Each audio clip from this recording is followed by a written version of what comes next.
Hello, this is Tony Heller from RealClimateScience.com. This is another remarkable story about people completely out of touch with reality. The government of Vermont wants to charge big oil for climate change damage. Bernie Sanders told ABC News, "For decades, fossil fuel corporations knowingly destroyed our planet for short-term profits."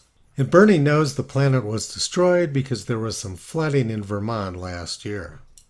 This photograph of some standing water in a field near Burlington, Vermont, is presented as evidence that the climate has been destroyed. I had the good fortune to work in Burlington one summer. It's one of the most beautiful places I've ever seen. During the summer of 2016, I frequented this winery across the street from my office in Shelburne, Vermont. For most of my time living in Vermont, I was living in this tent and using this bicycle for my commute.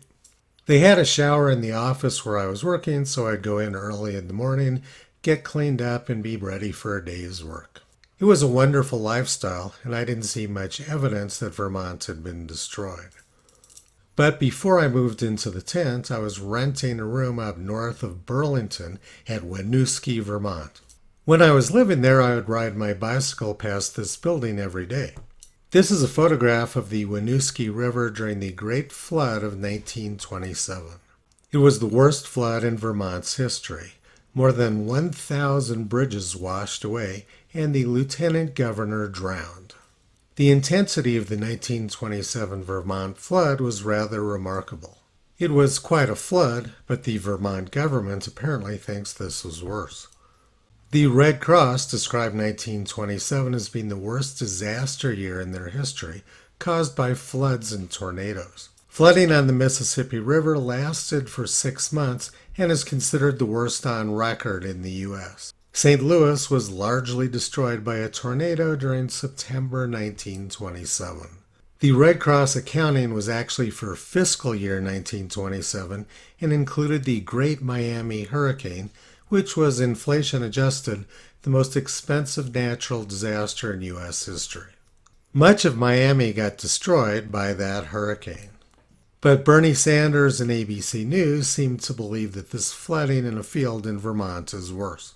Their understanding of history appears to be rather limited. June 2016 was a very fun month for me. After camping out in Vermont, we went off to the Aberdeenshire coast in Scotland.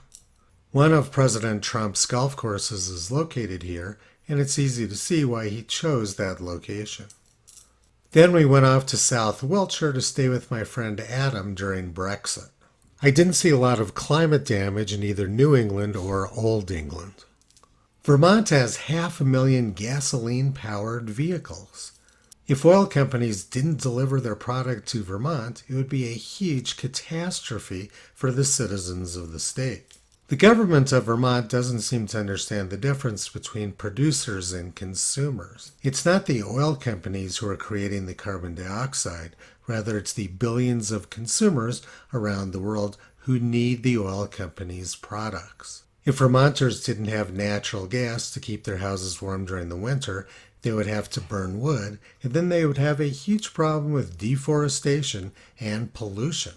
The government of Vermont is completely out of touch with reality. When I was camped out at Shelburne, I would frequently in the evening ride my bicycle about 10 miles north to downtown Burlington. And I would sit in the bar with my laptop and make blog posts and tweets.